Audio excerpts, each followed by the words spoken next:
So hey aspirants, welcome back to our channel again. So आज हम लोग बात करने वाले हैं 28 अप्रैल 2022 के कुछ करंट अफेयर क्वेश्चंस के ऊपर। So let's get start with the first question and the first question is when is World Intellectual Property Day celebrated. So right answer of first is B which is 26 April. Okay, except that question ये होना चाहिए कि हम लोग इसको क्यों celebrate करते हैं। To spread the to spread the awareness about patents, copyright, trademark and design. And जैसे कि आप लोगों को पता होगा कि अगर हम कोई यूट्यूब पे एक वीडियो बनाते हैं और सेम वीडियो कोई और बना देता है, मतलब सेम चीज़ उसी वीडियो को वापस से डाउनलोड करके वापस से अगर री अपलोड कर देते हैं तो उसके ऊपर कॉपीराइट लग जाता है। तो इन्हीं सब चीज़ों को ध्यान रखते हुए इंटेलेक्चुअल प्रॉपर्टी को बनाया गया है, सो दैट कि जो इनोवेशंस हो रही हैं या फिर जिसके अंदर कोई इन्वेंशन करने वाला है या फिर किसी तरीके अगर किसी पर्टिकुलर बंदे में क्रिएटिविटी है और वो उसको कुछ करेगा, तो वो जो जिस चीज़ को भी वो उजागर करेगा उस चीज़ को बचाने के लिए कौन रिस्पॉन्सिबल होगा। तो intellectual property is one of the thing. Okay, और कहीं ना कहीं ये एक इम्पॉर्टेंट भी है, सो दैट ये आने वाली जनरेशन को या फिर जो बंदा ऐसा कुछ करने वाला होगा उसको इनकरेज कर सके। एंड आपके नाम पे जब पेटेंट होगा तो सारी दुनिया को पता चलेगा कि पर्टिकुलर बंदे ने कुछ किया है। इसका थीम था intellectual property and youth innovation innovating for a better future. तो ये इसका थीम था यहाँ पे। Okay, so next question is where has the badminton Asia Championship 2022 started? So right answer of second is Manila is the right answer. Okay, C. तो Manila कहाँ पे है? तो Manila is the capital of Philippines. Okay, इसके अलावा ये जो जो भी ये था, मतलब चैंपियनशिप जो था बैडमिंटन एशिया चैंपियनशिप, ये बेसिकली 26 सॉरी यहाँ पे क्या हो गया 26 अप्रैल से लेकर के 1 मई तक ये चलेगा और इसके बाद ही रिजल्ट्स आएंगे अच्छे तरीके से। ओके, तभी हम डिसाइड कर पाएंगे कि किस कंट्री ने कितने मेडल्स जीते हैं और what ever. Okay, so next question is according to the recently released Recipri report who has topped the global military spending. So right answer of third is it's B which is USA. Okay, तो इनकी कुछ ज़्यादा ही है। USA के बाद China second number पे है, India third number पे, फोर्थ नंबर पे है अपना यूके, और फिफ्थ नंबर पे है रशिया। ओके, यार मेरे पेंसिल को पता नहीं क्या हो गया, इट्स रशिया। ओके, तो यहाँ पे याद रखिएगा सीरीज़ को। तो इंडिया ने कितना, मतलब इंडिया कितना स्पेंड करता है, तो आपको इस चीज़ के ऊपर ध्यान रखना भी है। तो इंडिया जो है यहाँ पे 76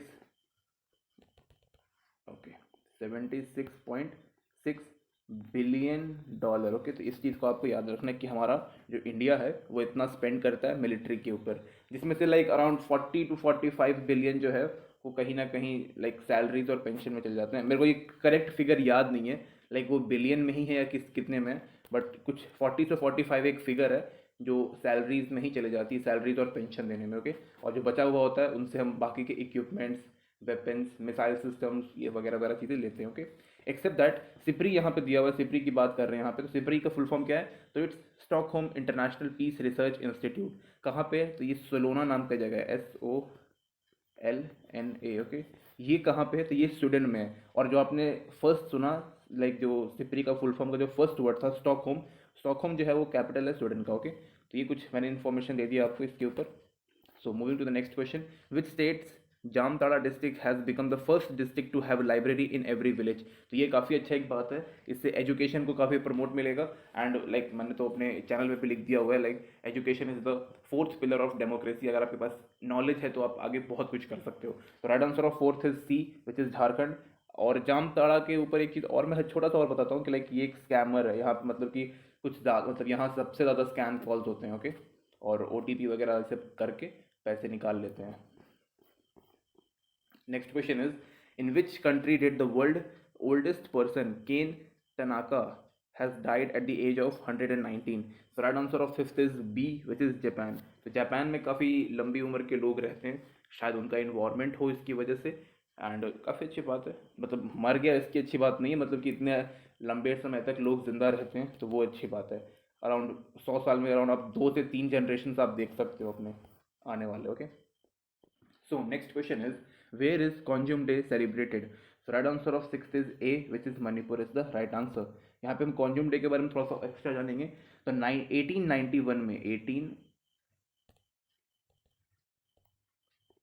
1891 में एक वॉर हुआ था जिसको हम एंग्लो मणिपुर वॉर बोलते हैं, between British Empire and Kingdom of Manipur. तो ये around, if I am not wrong, तो 31 मार्च से लेकर के 27 तक ये चला था, मतलब बीच में था। और डेट में आपको मैंने ईयर बता ही दिया, ओके। तो उसी के चलते इसको सेलिब्रेट करते हैं, सो दैट जो वहाँ पे जो जिन्होंने अपनी शहादत दी थी अपने देश के लिए या फिर उस पर्टिकुलर रीजन के लिए, तो उनको याद किया जा सकते हैं, उनको एक ट्रिब्यूट की तरह इसको हम मनाते हैं, ओके। एक जगह है जिसका नाम लाइक वहीं पे मणिपुर में एक जगह है जहाँ पे कॉन्जुम वॉर मेमोरियल कॉम्प्लेक्स बना हुआ है। तो आप उसके बारे में प्लीज़ इसको पढ़ लीजिएगा एक बार, थोड़ा सा इंपॉर्टेंट हो सकता है, okay. Next question is recently Elon Musk bought Twitter for how many billion dollar. तो it's C which is 44 billion. कोई भी इसका आंसर दे सकता है अभी। Next question is, with which state government has the Delhi government signed a knowledge sharing agreement? Okay, तो यहाँ पे ये थोड़ा इंपॉर्टेंट है। तो राइट आंसर, पहले तो मैं आंसर बताऊंगा। Right answer of 8th is B which is Punjab. तो दिल्ली में और पंजाब में एक ही पार्टी की गवर्नमेंट है जो कि आम आदमी पार्टी है। एंड एक्सेप्ट दैट उन्होंने कुछ स्टैटिस्टिक्स दिए थे, लाइक 19,000 स्कूल दिल्ली में है, 19,000, ओके। और उस 19,000 में 23 लाख स्टूडेंट्स पढ़ रहे हैं। और सेम उन्होंने फिर कहा पंजाब के बारे में, जिसमें पंजाब में अराउंड 1000 से लेकर के अराउंड 1500 के बीच में कुछ स्कूल्स हैं और उनमें 18 लाख स्टूडेंट्स पढ़ रहे हैं। तो उन्होंने कहा कि लाइक जो इंफ्रास्ट्रक्चर है स्कूल्स के पंजाब में, बेसिकली जो जितना भी डेवलपमेंट होगा वो पंजाब में होगा।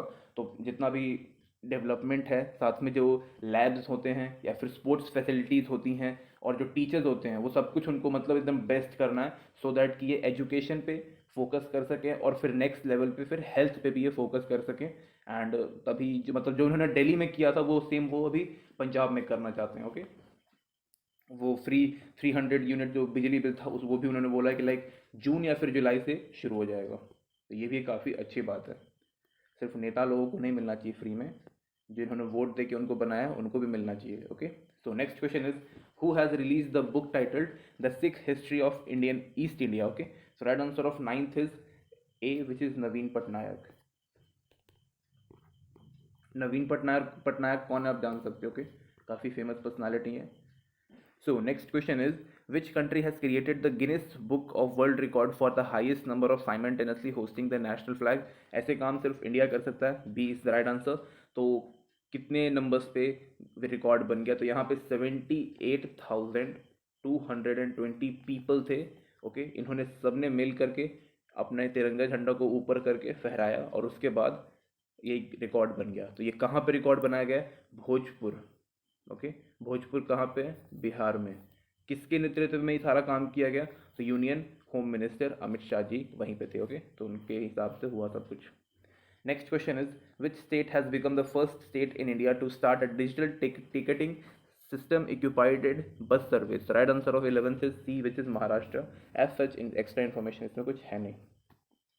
So next question is, who has won the Emilia Romagna Grand Prix? The right answer of 12th is B, which is Max Verstappen is the right answer, okay. Next, और इसके अलावा और भी काफ़ी सारे ग्रैंड प्रिक्स होते हैं तो आप उनके बारे में भी जान सकते हो। If I am not wrong ये 4th या 5th नंबर का कोई ग्रैंड प्रिक्स होगा। इसके पहले 3-4 और हो चुके हैं, तो जस्ट गो अहेड, आप जानो कि उनके विनर कौन है, ओके। मैक्सिमम टाइम में आपको दो ही विनर्स मिलेंगे, एक फर्स्ट वाला जो बंदा है लुइस हैमिल्टन ये, और दूसरे नंबर पे मैक्स वर्स्टेपन ये, ओके। हार्डली कोई तीसरा जीतता है। Next question is, who has participated in the Paris Book Festival 2022 as a guest of honor country? तो again right answer of 13 is C, India. तो बुक फेस्टिवल में पता ही होगा क्या होता है, लाइक बुक्स, हर जगह बुक्स होती है, हर टॉपिक, सॉरी हर सिलेबस के हिसाब से, सिलेबस बोल रहा हूँ, हर सब्जेक्ट वाइज वहाँ पे आपको किताबों का भंडार मिलता है। और ऐसा लाइक सिर्फ दूसरी कंट्रीज में नहीं, इंडिया में भी होता है, लाइक दिल्ली में भी हर साल होता है और कहीं कहीं अच्छी जगहों पे होता रहता है, ओके। ये काफ़ी एक इम्पॉर्टेंट चीज़ भी है। Next question is, which state has announced to celebrate minorities rights day on 18th of December? So right answer of 14th is B, which is Tamil Nadu. So next question is, who has won the Siberia Open Tour title? So right answer of 15th is C, which is Andrei Rublev. इस बंदे ने किसको हराया वो जान लेना, ठीक है, वो भी थोड़ा बहुत इंपॉर्टेंट हो जाता है। यहाँ पर से लाइक आज मुझे सिर्फ 15 ही मिले, इसके एक्सेप्ट दैट यहाँ से हमारा 16 से स्टैटिक का पोर्शन शुरू होता है, लेकिन स्टैटिक में भी सिर्फ आपको पॉलिटी के क्वेश्चंस यहाँ पे देखने को मिलेंगे और मैंने एक्स्ट्रा कुछ डाला नहीं इसमें, और इधर उधर से सिर्फ यहाँ पे पॉलिटी के क्वेश्चंस और 15 मिल जाएंगे, okay. So next question is, which of the following proved to be the most short-lived of the all British constitutional experiment in India? So right answer of 16th is B, which is Indian Council Act 1909. तो ये बहुत ही fact based question है, आप बस देख सकते हो। Okay, next question is, which one of the following act formally introduced the principle of election for the first time?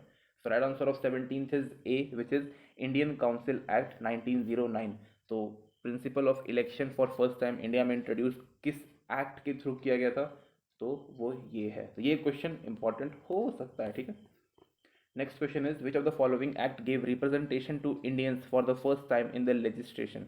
So right answer of 18th is C, which is Government of India Act 1935। तो basically यहाँ पे चुनाव लड़ने की बात किया जा रहा है। ओके, ऊपर था कि चुनाव का मतलब कैसे आया, ओके, इलेक्शन, और यहाँ पे लड़ने के लिए बात किया जा रहा है कि आप अपना कैंडिडेट खड़ा कर सकते हो, अपना रिप्रेजेंटेटिव स्टैंड ले सकता है। Okay, next question is, the crown took the Government of India into its own hand by? So right answer of 19th is B, which is Government of India Act 1858।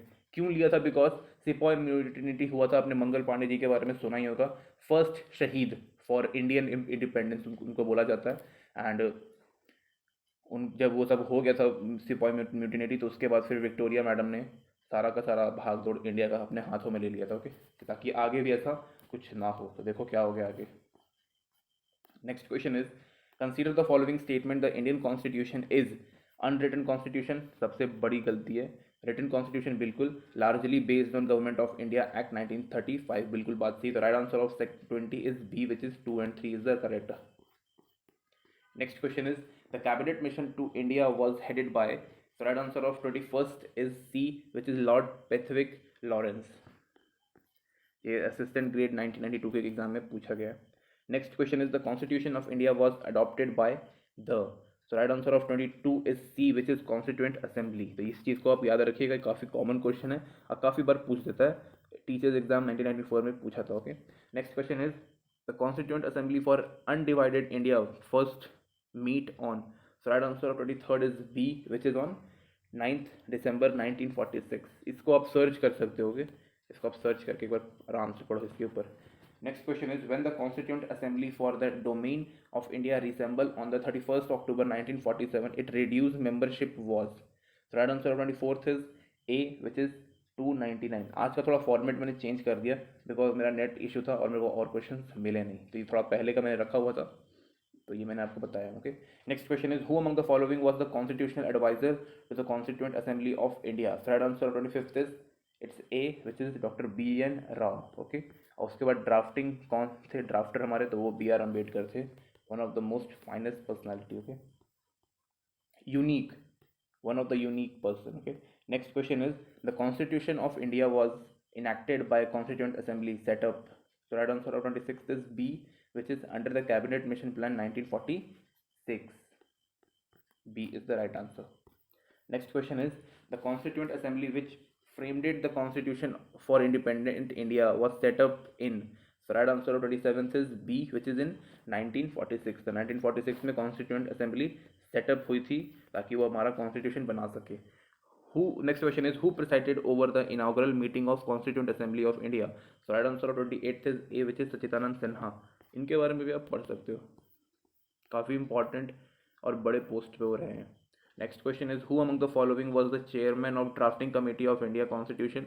Already मैंने ऊपर आपको बताया, it's D, BR Ambedkar is the right answer. Next and the last question is, how long did the Constituent Assembly take to finally pass the Constitution? So right answer of 30 is D, about 3 years since 3 year December 9 1946। तो यहाँ पे इसका exactly answer चारों में से किसी में नहीं है, तो यहाँ पे मेन जो आंसर है वो है 2 year 11 month and 18 days।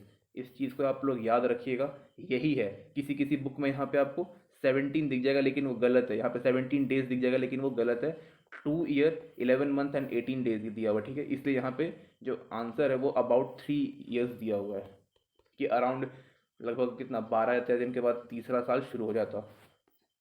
Okay, so thank you guys, thank you watching this video.